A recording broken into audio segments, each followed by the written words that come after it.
stuff on rules of the road type thing. Simple and important. Well, we appreciate you attending that workshop. Council, thank you very much. So, Park Board, is there a report from Park Board?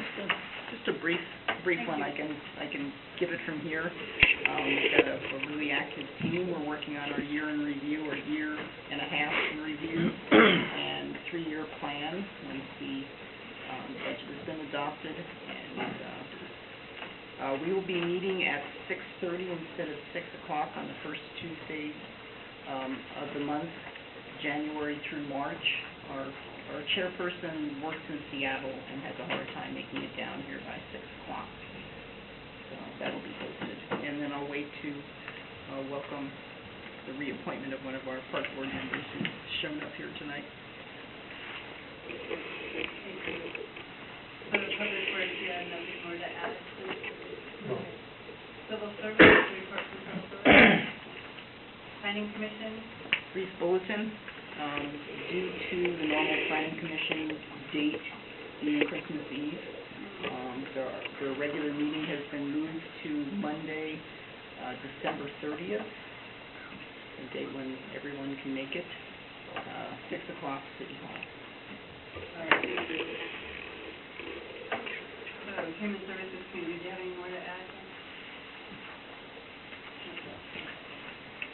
So, State Board, we missed that one this month, we have a knee surgery, didn't make it. First County Regional Council. SBA meets this Wednesday, I will be attending that meeting. Is there a report from the Regional Fire?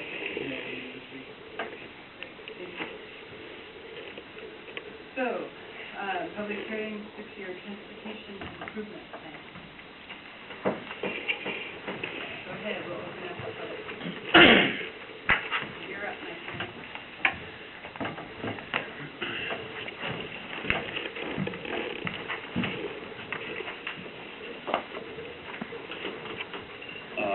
Hopefully you have had time to review what Jim Morgan had prepared for you guys. What this is, I'll read the summary. It's the state statute requires the city prepare a 6-year transportation plan, or TIP, annually for submission to the State Department, WSDOT, Washington State Department of Transportation, so if you don't know the initials. Portions of the city's TIP which met the criteria for regional significant projects and then incorporated into statewide transportation improvement programs, which is STIP. The TIP is an important tool for local, state, and federally funded projects, and the utilization by governmental planning organizations at all levels. Projects must be identified for TIP and or the STIP to be eligible for funding. So that's what we're going over. That's what the public hearing is about tonight, is our plan for our 6-year plan. Are there any questions on the plan? I haven't had a chance to really review it, but one of the things that I don't know if there's any consideration for, but as we upgrade roads or do road improvements, especially major construction projects, instead of moving power poles to the side and replacing them with new power poles, without putting our power underground. I know that there's a larger cost to the project when you do that, but my understanding is Puget Sound Energy will match some of the funds of doing that. Sometimes, like on Valentine, they weren't willing to do that, and on Stewart, because of the size of the transmission line, they won't go underground with that. We do look at that when we do road improvements. Anytime we have a developer doing a project, it is mandatory that it's underground. So we do look at that. It is quite a large cost difference, and so if the power company will match us halfway or match us, then it's doable. But a lot of times now they don't want to do that. So we do look at it. It is something we do look at when we do projects. But it just seems kind of ridiculous to me that we place a standard on our developers that we're not willing to adhere to ourselves. I think we need to start planning for that. Right. Any other questions from council? Any comments from the audience? Any from the audience? Third opportunity, any comments from the audience? If not, this public hearing is closed. Moving on to the first item under old business, the waiver of storm water charges.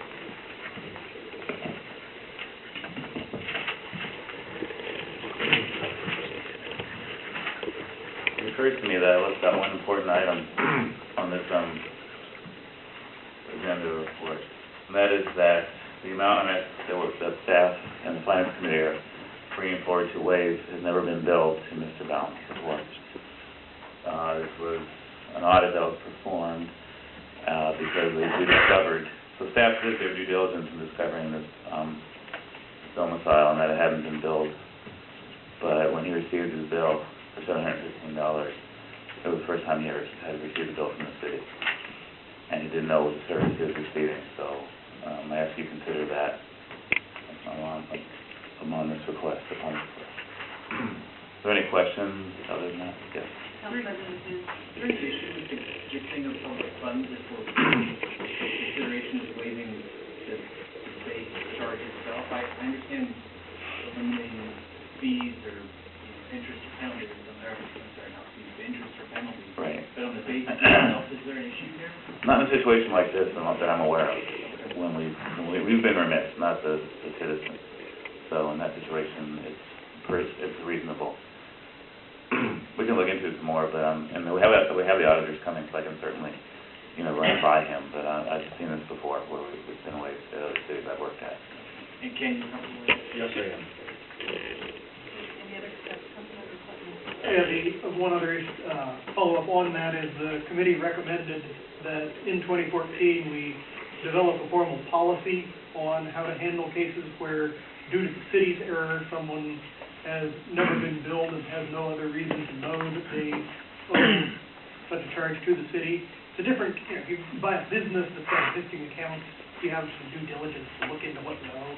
You buy a property that's never been billed this stormwater charge, the previous owner wasn't paying it, you have no notice that you owe it.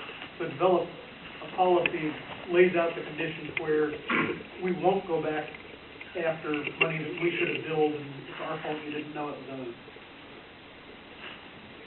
Any other questions from council? What's council's pleasure? I'd make a motion that we waive the stormwater charges for the storm. Second? Would you like to speak to your motion, Councilmember Tate?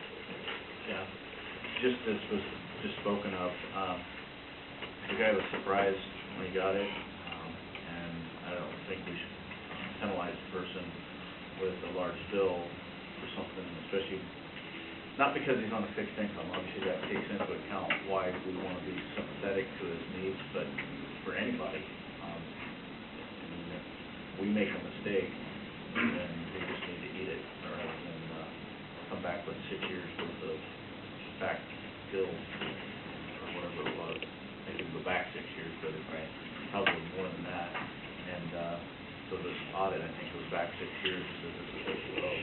I just don't think it's right that we can focus on anybody. I don't think any of us would think that was reasonable if it was brought on us. Councilmember Clinton? Yeah, I'd agree, and if there's basic issue of fairness of whether somebody is even aware that they owe the money. Right, if you buy a property and you check with the city on what's owed on utilities and we don't tell you so, I think there's a reasonable case there that we told you you didn't know anything. Same with if there's a tax that we never billed you for, we didn't bill anyone else for, our mistake. We should be willing to let that go, I think.